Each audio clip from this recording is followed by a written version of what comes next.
Belluno sempre più vicina alla Marca. La provincia delle Dolomiti si lega sempre di più a doppio filo con quella del Sile attraverso l'asse comune del Piave.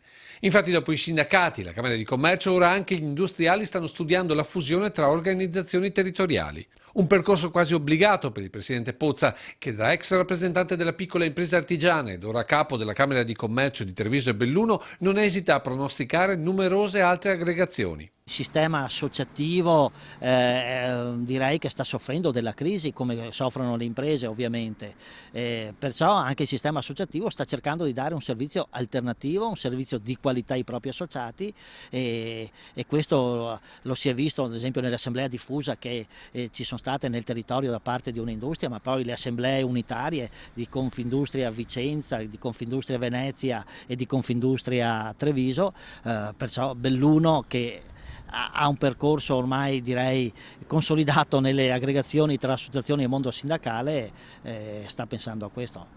Io la vedo in maniera positiva. Aggregazioni tra territori e in questi territori anche tra grandi imprese. Tra l'altro oggi vediamo che c'è anche la fusione tra il più grande operatore di occhiali nel mondo, la Luxottica, con la francese, con una casa francese e di conseguenza un altro gruppo che si aggrega e che dà a questa realtà di Belluno una forte visibilità nel mondo, ma una forte potenzialità economica indubbiamente che avrà delle ricadute credo positive.